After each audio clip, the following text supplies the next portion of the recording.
Can menopause really turn our mental health upside down? That's emotional abuse. Body and mind are not separate. Why does society think menopause is like a dirty little secret? Fuck that guy. Fuck that guy. Fuck them. So much toxic positivity.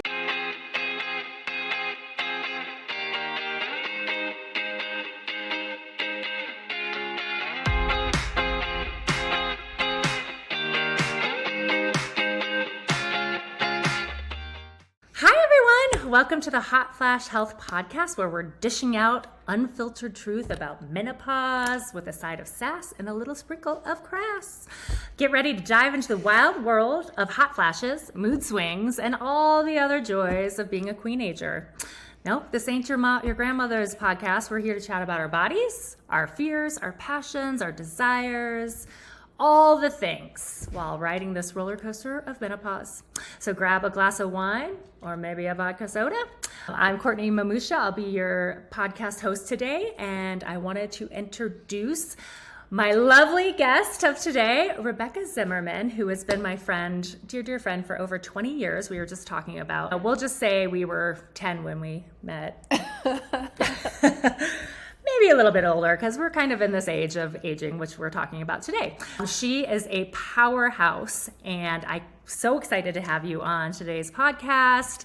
She is a PhD student and also an adjunct professor. You got it right. I know, thank you. Who is rocking the world of social justice, trauma, and violence research. I mean, all important things that we really need to talk about in all facets of life.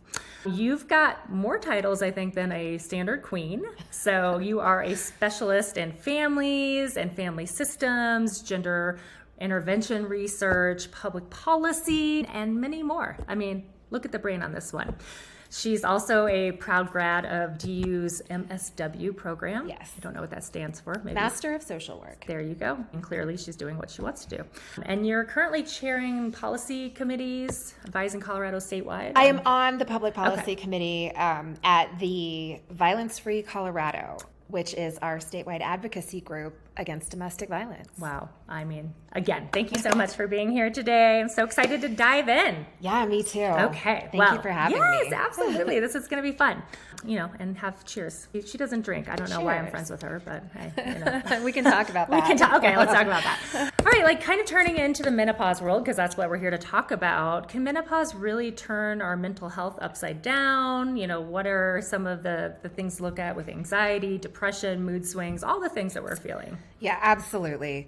In social work, we think about multi-dimensional problems. Okay. And that just means that we don't just face a problem on one level. And any good yoga teacher, exactly. Many layers. Any good yoga teacher will tell you that body and mind are not separate. Yeah. And I think that's true. And so when your body is going through a change, you're going to be feeling that mentally and physically. And menopause is a huge change. The biochemistry of our brains is very impactful of our feelings. Yes. That is like what creates our feelings, is that biochemistry, right? And so like when you think about depression, that is an imbalance in your brain chemistry. So when the body's going through that huge change, that is one dimension. Okay. That's going to affect our moods. Absolutely. And it's going to be like, remember when you were a teenager? No. Yes. Just barely. Barely. Black that out. Exactly. You had all those feelings like you, and of course I'm a teenager, right? Yeah. She's 14. My daughter's 14. Yeah. So we both have teenagers. Yeah. Dahlia's also 14. Yeah. Turning 15 in a week. Oh my gosh. I know, see? right? Driver's ed. Here we come. Beep, yeah. beep. She's all signed up for Oh my Sunday. God. Okay. Yeah. And sometimes my daughter just will start crying. And she's like, Mom, I don't know why I'm crying. Yeah. Our bodies are going to go through a little bit of that again. Yeah, that's true. Which is not so fun. And the other dimension that I'm thinking of is the social dimension. Whereas our society has a certain standard for younger women and always wanting to be sexy and present yourself in a certain way, Desirable, and be smart, and attractive to people. For sure. And it's not that older women are not that, but society does view us differently. Yes. And it can really take some adjusting. Put them out to like greener pastures. Yeah, right. That's exactly like you've heard about women in Hollywood. Totally. I mean, there's a lot of Hollywood women right now. Obviously, Drew Barrymore is talking a lot about menopause. Naomi Watts just came out with a new company. I think Nicole Kidman. I don't know. I've seen like the movement is great. And obviously this is why we're here, is to bring this to everybody and make it consumable and approachable and say it's okay. Yeah. And that is great. It's great to have those women speaking out. Totally. But it does kind of even tell you something that it's just them. Yeah. Because every woman goes through it. It's true. Yeah, and it's funny, like I'm thinking about our daughters, right? And, you know, like I'm always trying to think of some strategies that I can use to calm my daughter down and like how to approach her. But when you look at like what we're going through and they're going through, it's an even more challenging time because we're going through our own shit show of like emotions and they are too. I mean, not that you're the master of strategies, but can you like maybe talk about some ways to like approach like some of these changes in our mental wellness and how to talk through them? Why, yes. Thank you. Help me. Help my child. Yeah. I think still, I'm hopeful, since we're speaking to an audience of mostly women, I do think for women and educated women, there's a little bit more normalcy around getting therapy. But our society is still like a little iffy about therapy. It's true. And So I just want to encourage everyone, exactly. Like you don't have to be like having a problem to get therapy. No. It's like someone to be on your support squad. Which we typically do have a problem or two. But right. I mean, if you don't, congrats. But like we have so much toxic positivity in society, like you don't want to admit it. Okay, this will pass. This is fine. That's I'm all true. right. I love that can do terminology, this. toxic positivity. Have you talked about toxic positivity on the pod yet? That's amazing. Like that terminology is sort of like, yes, we're like overhyping things and sort of like talk about that. So what does that mean? Toxic positivity is this idea that it's great to be positive, right? And it can, and it can really affect our moods, and taking a glass half full outlook on things can definitely benefit our mental health. However, if we feel compelled to not admit, even to ourselves, that we're struggling because of the value that our society puts on positivity, we may not address the real issues that we're having that we need to address. That's interesting. So it's great to, put on a happy face, fake it till you make it. But it's also really important to be self-reflective and honest with yourself. Yeah, be real with yourself and be like, cool. And even if you're just not feeling up to your normal self, like, life is too short to be unhappy. It is short. Yeah. And I agree with that. And I think a lot of us, and, to me, with some of the listeners who have been listening, my journey of losing two parents and like trying to put on this facade of like happiness. And we're trying to be like the best we can be at work and for our children and for our spouses or lovers or mothers or whatever. Yeah. And just put on this fake happiness. So it is good to not walk around like a downer Debbie, but like just be honest with yourself. I could use a little pick me up. Yeah, every day I need to pick me up. Coffee, friends, like whatever. Well, and we can kind of build that life around ourselves, right? Yeah. I know this is the thing. You mentioned I don't drink alcohol. What I do instead is I microdose psychedelics. Mushrooms. We had Tracy, who's like Moms of Mushrooms, on the podcast, and she talked all I have looked at her website. Yeah, she's great. That's like the last little impetus I need to actually join it. Because I'll introduce you. You guys can chat shrooms. Yes. Shrooms are wonderful. Like any medication, they're not for everyone. Yeah. But that might be something folks would consider. Actually, with the drinking, as we get older as women, the alcohol impacts our bodies more. Yeah. So it's just water. Looks like water. There's no ice in there, so yeah, we'll go with that. Vodka doesn't smell. But you know what? Drinking in moderation, if it's something that works for you. It works for me. It's a nice thing to do at the end of the day. We'll see. I mean, everybody changes. You have to go through life. Exactly. Right. Exactly. Yeah. And really, those changes in our bodies and minds can make things that we used to love not so lovable anymore. I was chatting with a girlfriend last night, and we were talking about like, now that we're getting older, it's like harder to drink wine because like our bodies are changing, and now one glass of wine, I have headaches, I can't breathe. So I'm like, this sucks because I love wine. I mean, that was one of the things why, I've thought about, I'll just have a drink. I can't go to sleep. Yeah, that's true. I get sleepy and I fall asleep for but toss it half an hour, and then I like wake up and I'm like full of energy. Yeah.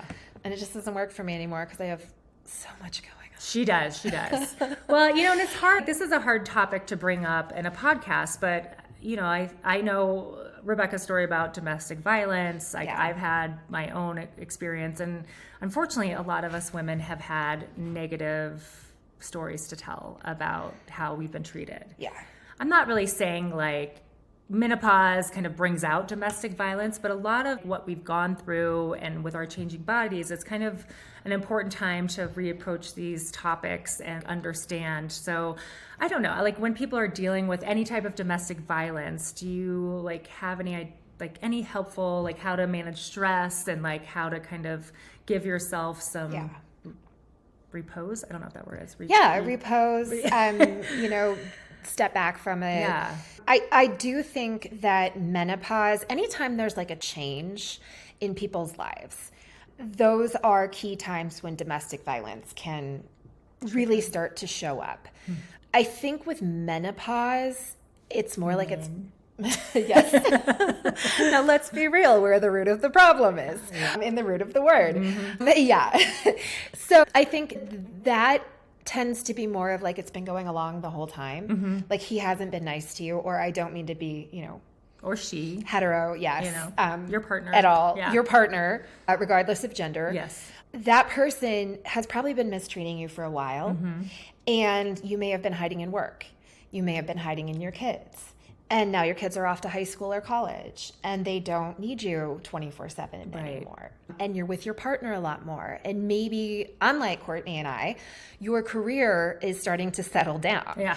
And all that hard work you put in when you were younger is now paying off, and you're, actually getting to take your vacations.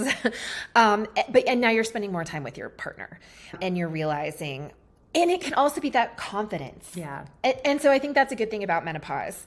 Is like I feel like way more confident in myself, and I like myself as a person way better than I did when we were 20s, 22. Yeah, I mean we were figuring out like trying to. What did I read? Like the brains fully don't even like form until you're 25. So like I don't know about you guys, but like in our 20s we were like trying on everything for size and making lots of bad choices and some good ones I'm sure along the way, but yeah, I mean you are looking at these like transitional moments in your life where really like you're changing as a person, and I agree. Like I do like myself a lot better now. I think us as women, we're like way more vocal about our needs, and we try and handle things a little bit better, but that's not to say that domestic violence doesn't pop up, because it's there. And to your point, like you might have been hiding from it for all this time, and now you're like, oh, like I really see that. Yeah, and I think it's really important here also to mention that domestic violence is not always what we see portrayed in the media. It's not necessarily someone punching you in the eye and giving you a black eye. Anything emotional. Emotional things that make you feel like you owe your partner, like they don't really like you, that you don't really like yourself. That's emotional abuse. If they've been controlling your finances, that's another thing. Previous generations of women, when they would hit menopause and then their husbands would die, and they would have no idea what was going on in the family finances. And that's dangerous. I'm surprised they don't call it finances instead of finances. Right. Finances. They're controlling all of our shit. Not anymore. It's not anymore. Female answers. It's over. Speak the patriarchy. Womances. Yeah, slash the patriarchy. Keep on thinking of Ken from Barbie, and he's like, my mojo dojo casa house. So that's my house. Yeah, if your husband treats your marital residence like the Mojo Dojo Casa House, you might want to think about whether you're being a little bit controlled. Yeah, get a Barbie house. Get your Barbie house back. And also, so many women, it's happening to. Yeah. I think for me, when I first started to realize it was happening to me, I didn't even use the A word, the abuse word, the violence word, even though there was physical violence. Yeah. Because I didn't know any, I thought. Right. It's you're like familiar. You're used to it. So you're kind of like, this is the way my marriage is, or my relationship. And you like get accustomed to it. And I'm sure like most of us women, like think it's our fault. And, you know, Yeah. we're like blaming ourselves, like, well, if I had only made dinner quicker, or right? Like, Yeah. If I approach him about money, my ex-husband used to say, oh, well, I only yell at you about money because you approach me first thing in the morning. So then, and I was talking to my therapist at the time, and she was not very educated in domestic violence. And so she's like, well, why don't you try approaching him in the evening?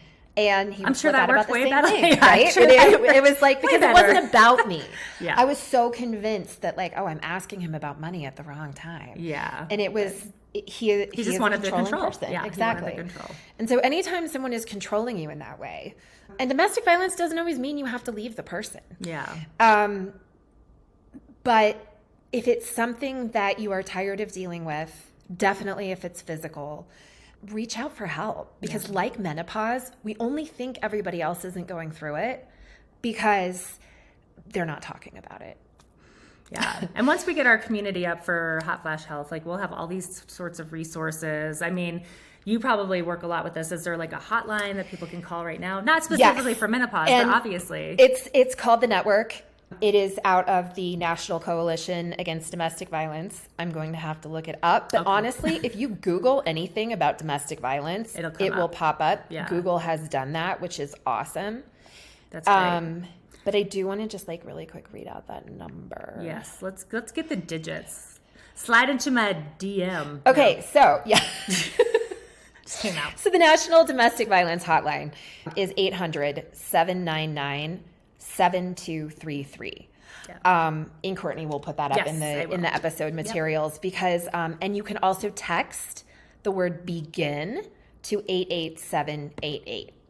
And I just can't recommend it more. It's even if you don't know, like if you probably don't know, I didn't you're know, dealing, so. you know, and so I thought I'm in a bad marriage. We fight too much. There's got to be some way, you know. And on my way training to become a social worker and a therapist myself, I'm like, there's got to be some way I can talk to this guy. Yeah. I used to put Post-its on his laptop that said, "Remember, we're on the same team." Yeah. So. You might not know. It's not something we talk about. It's like menopause in that way. Yeah. And this is definitely a time of life where these things tend to surface. Yeah. And let's talk about that. Like, why does society think menopause is like a dirty little secret and nobody wants to talk about it? Like, how can we flip? I mean, obviously starting this podcast and company that we're starting, like, I love with Dawn, like, we're trying to flip the narrative. Right. So like, you talk a lot and like to people in society and kind of study like these trends. Like, why do we think menopause is still this like unspoken thing? I think it's because it has to do with women. And it doesn't go along with toxic positivity. It's messy. It can be uncomfortable. I had a miscarriage. Yeah. And then infertility. And it was the same thing. It was Nobody wanted like, to talk I about had it. no idea that many people around me were going through the same thing. It's true. But anything that has to do with women that's uncomfortable and not neat and tidy, nobody wants to talk about it. It's true. Yeah. I mean, but I'm glad that like us women are finding like our vibe and our voices and wanting to share and like talk about. Yeah. I mean, we're doing it, ladies. Yeah. We're this on is the the precedence. thing. Like, be honest with your friends. Like, if they can't hear, like, oh, you know, I haven't had my period in, 3 weeks and I gained 20 pounds, or not 3 weeks, 3 months is what I meant to say. And I gained 20 pounds. I get mine every 2 weeks. No, I don't. Right. I've got IUD. It's in there. Like, I know the IUDs are the best thing in the world. Like, it's great. But my period, what? Like, yeah, IUDs are freaking great. But yes. I hope we get some money for like promoting our IUDs. Yes, Marina. Here's our cash app. Yes, I think the more that, you're honest with your friends. I mean, that's the other thing with domestic violence too. Yeah. Like the people who can't handle the honesty were maybe not your close real supportive friends to begin with. And again, like as we're all aging, we really do figure out what we need in life and the friends that we want to keep and our community that lifts us up and doesn't tear us down. And absolutely. Yeah. Like I know both of us have like gone through friends and like we didn't talk for many years just because like some other shit happened, but like it was never us, but like It was never us. Yeah, it was inter-circle drama. Yeah, but we got brought together, got brought back together, Yeah. and like we haven't missed a beat, which is great. Like you got to find those people who lift you up, and I can't say that more, enough. yeah. Like the people who will be there for you through the tough stuff, and the people who can like hear what you're going through, like hang on to them. Yeah, that's true. Like we can't do this alone. We talk about No. like the girlfriend network, so it's so important to kind of find your people. And of course, like we want you to reach out to us. That's what we're here for. But like when you're going through life, how do you look at your friend group and say, I want to be around them more and not them? Is it like this emotional connection? Like how do you...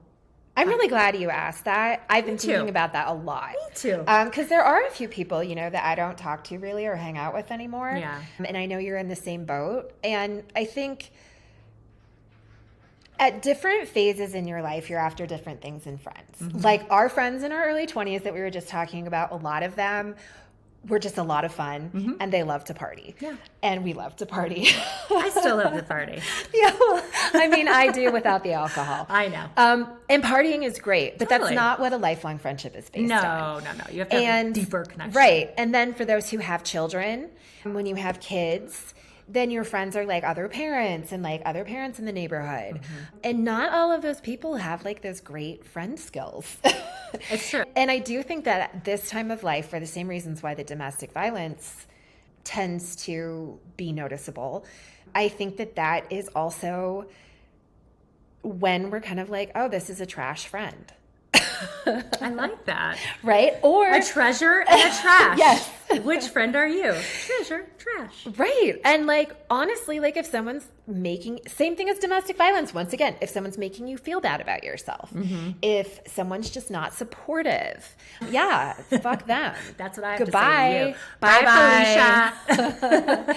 Because, and it may also bring some friends that you didn't realize were such good friends to the surface. Totally. Like you've like cleaned your plate to welcome new people that will Exactly. actually fill your cup. So you're looking at it half full all the time. Yes. Well, not all the time. Let's talk about that. And not in a toxic positivity. I was like, let's talk about that toxic positivity thing. Like, coming back to that, because I feel like I'm like a positive person, and I'm like, la, la, la, la, la, but, And it's fabulous. Like, it's great to have good energy Yes. and to have good vibes. The only time it's a problem is if you're ignoring something that is hurting you and needs to be addressed. Yeah. I mean, And it's okay to do that. yeah, like I feel like, I'm still kind of coming out of the like depression from my parents, but like, I didn't know who that person was. And I think a lot of it too is I'm like doing this podcast and learning a lot about my own hormones and emotions. Like, I think that not only was that a big traumatic event that happened to me, but also like my hormones are changing, Yes. so like there's just so much shit that's piling on. And grief And changes grief. your brain Oh, chemistry. Yeah.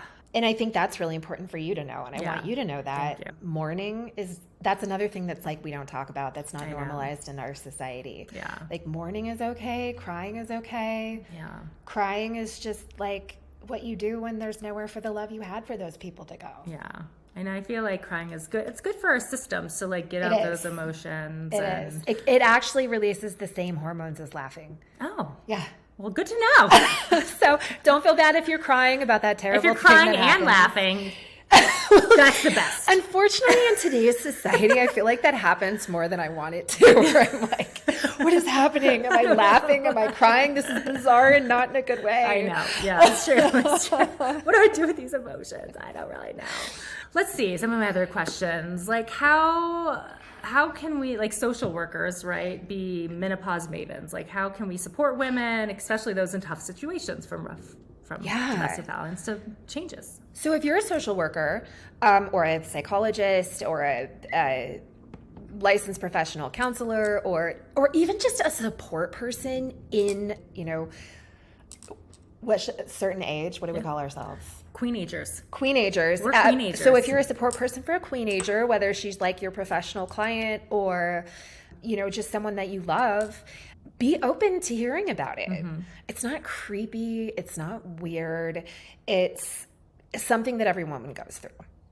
And so let them know it's okay to talk about that. Mm-hmm. Give them, permission to feel the feelings. and not do that toxic positivity thing and be like, okay, well, like, I feel like everything's crashing down around me and I'm okay. It's okay. I'm laughing and crying at the same time. Yes. Yeah, just give them that space to not be okay. One of my favorite social work phrases is, it's okay to not be okay. Yeah. I've heard that. So yeah. That's true. It is okay to not be okay. And like, give yourself grace. And that kind of comes to my next question is like, how can all of us going through this big change, like advocate for ourselves and kind of like, not only give ourselves grace, but maybe like communicate to, you know, friends and lovers and, you know, I keep on saying that, lovers, mothers, sisters, brothers. But like, how can we approach this where we're like, look, like I'm going through this. I need you to like work with me. Yeah.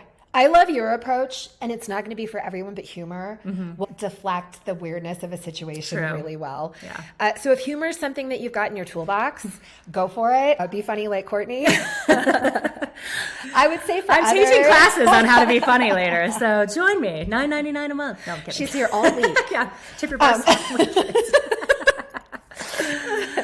Yeah, so just, I think also for other women, introduce them to something like this podcast. Yeah, it makes them like feel like they're normalized and like they have a voice. And yeah, again, the girlfriends I just started working with a great therapist who I'm going to have on the podcast too, but like finding somebody who resonates with you and can connect with you. And whether that's a friend you haven't seen in a couple of years, or, we just started a 14er hiking thing. Yes. Which I'm really scared about, but we live in Colorado, so I might as well get Everybody does mountain. It. It's like the Colorado thing. Everyone does it. I'll just be down, I'll stop and I'll be like, I'm just going to wait here for you guys. Have you not done one before? No, I got close, but. Oh my gosh. This is like, yes. Yes. This is yes. This is yes. Yes. Because that's another thing I think is as we get to know our new selves that aren't necessarily mommies of little kids anymore, that aren't 20-something sex pots, that are not in any of the stages that we've been in ever before. Right. I think it's really cool to do big things. It is great. Challenge yourself and get to know yourself in a new way. Yeah, and especially doing that, like you're talking about, like the girlfriends and the girlfriend network and like, these women that are going, like, I'm excited. You're going to die. I know one of them, you're but I'm excited. Love them. Yeah, I'm so excited. Yeah, so like expand your network, do things that you're not comfortable with. Like, I love that. Like, get to know yourself again because we are changing and hopefully for the better. Yeah. Like, we're all learning. We've gotten a lot of experience along the way. So use that to your best ability. Like, I want to start playing cello again because I used to play cello when I was in school. Like, I was like, I'm just going to go buy a cello and like, yeah, that's how I thought of the mountain climbing. Yeah, I love that. I was like, I looked at an old journal entry of mine from the pandemic. Read your journal. And it said, I was apparently, stuck in my house, like thinking about the things that I used to do when I was young that I really loved. And one of them was climbing mountains. And so I just put it out there on the Facebook. On the Facebook. The Facebook. Like, does anyone want to climb a 14er? I raised my hand. And yeah, she did. And all but one were women. Oh, yeah. Well, are we having a dude with us? I don't know. I don't think he hasn't responded to the doodle poll. Anyways, he's welcome too. All is welcome. But yeah, I love that. I don't know, like your history and like what you're researching. Is there a way? What are some more tips? Like, what are some things that you can kind of think of that, like, not even just for us aging, but it's like, okay, how in society can we just make ourselves like be better? That's a big question. That is a big question. I know. Maybe, I don't know what else question. Like, it's just, we've got the workplace where people are kind of working through their menopause and like how people are. I actually have an answer for this. Love it. I was giving her time to percolate. Like the biggest thing that we can do, and I know this is a theme of the pod, for each other in all aspects of society is community. Yes. Be there, like whether it's at work and somebody else is struggling and you have like a competitive work environment and you can give them that hand up instead of, smacking them down. That's like the opposite of what we're trained in the business world, right? It's true. It's true. And, I'm a professional. I keep my head down. If you're to my work around domestic violence, if you're worried about your friend, if you've heard, like, I can't tell you how many people were like, we did not like the way he talked to you, even like right in public, right in front of people, but they didn't say anything. It's difficult and it's awkward, but if you build the relationship with that person, saying something gentle can really help. And even if it's not domestic violence, Yeah. you know, if somebody seems a little down, if Just you're asking this question. yeah, if your neighbor's yard isn't mowed, you know, instead of calling the city, you can like go over there and Knock be on like, the hey, door. everything Are you okay? Yeah. I think what's the biggest thing, like a couple of my friends have been doing, you know, just with me is, and I'm sure you know this, it's like when you kind of state a problem or something, like, do you want me to listen? Do you want advice? Or do you want a hug? I love that. Yeah. I love that. And I think that really actually goes for those of us who have male spouses because they have been socialized by society to be fixers. And there's nothing worse than needing a hug and getting, here's what you got to do. Totally. I agree with that. So it's, I don't know, that just has been resonating a lot with me. And I feel like I'm kind of a fixer too, right? So people kind of start talking to me. I'm like, here's what you could do. And then, you know, my friend was like, I actually just want you to listen. I was like, oh, okay. Like, I love being taught kind of, and I was like, oh, I never thought about it that way. Because we're always like, well, you're, you know, I feel like we're fixers too. We're women. We are. We like, totally everything are. fixed. So. And yes, and moms. Moms. You're like, yeah. I taught my husband this great phrase, fuck that guy. Fuck that guy. So when someone is telling you about, you know, that terrible person at work or the mean friend who always makes them feel less than. Fuck that guy. Instead of being like, oh, well, you know, you just go meditate on it or whatever. Just be like, fuck that guy. Fuck that guy. Fuck them. Yeah. You Be deserve supportive. better. Yeah. Yes. That's really supportive. Let's have a sticker made. Fuck that guy. Fuck that guy. And it's okay to not be okay. Yeah. And if you make those two stickers and give them to everyone, I will. Yeah. Every person who listens, subscribes to our podcast, I will send you stickers. Oh, well, I had the best time. Like, yes, this so is amazing. Much. It's so great that we could do it in person too. It is like Friday afternoon, so I'm cutting loose and get to go pick up my daughter from camp. She's been gone for a month, so I'm so excited to see her. It's like absence really does make the heart grow fonder with the kiddos, doesn't it? And everything, you know. When I'm like with my husband, he has to travel for work, or I do, I'm like, because it's like nice to get a break. That's also okay to say too. Like, yes, I need a break. Like I need my space. I need some time for me. And that's an important lesson too that I think a lot of us don't really embrace or put out there. Setting time aside for yourself. Right? The me time. Yes. I think that's so important, right? And what you were saying is, what do I need? Like, I want to climb a mountain. Who wants to do it with me? So that's your me time, you know? And I was shocked when other people were like many other women, and all of them ones that I love. Yay! We're like, yeah, let's do this. Yeah. So you never know. Just like put the request out there. She's going to be pulling me up. I'm going to bring my dog so she pulls me up the mountain. I once, in those crazy 20s of ours, got a drunk guy from the night before up a 14er. Wow. I didn't get any of my water. It all went to him. Yeah, I was the drunk girl who was supposed to go on a 14er. True story, this guy I was dating, and he was like, okay, like I think I rolled in at 1 a.m. We got up at like 3, so I barely slept. And thank God we went to a 14er that there were no dogs, that he brought his dog. And he was like, oh, we can't do this. And I'm like, no. So no, I have not done a 14er yet. This is going to be the one. And it's you know what? It's a metaphor for menopause. Yes. Like, put that challenge out there for you. Know it's going to be hard. Yeah. Get your girlfriends, bring your team with you. Community. Yeah. And just be prepared to be challenged and let that be okay. Yeah. I think the biggest lessons of today are be open and honest, talk about your feelings, find your community, and fuck that guy. Fuck that guy. That's a wrap. I can't, like I said earlier, I am so excited that you were on the show today, Rebecca, and thank you for all of you out there. Thanks for listening. We are streaming on now any of your favorite listening devices, Apple, Spotify, YouTube, so please be sure to follow us, like us, subscribe. Also on Instagram and probably a million other social channels. So just look at us for Hot Flash Health. We're out there and we are here for you guys. I don't want to say guys because we're probably gals. Queenagers. Thanks, guys. Stay fabulous, stay sassy, and keep up the mood swings. They're fun. Bye.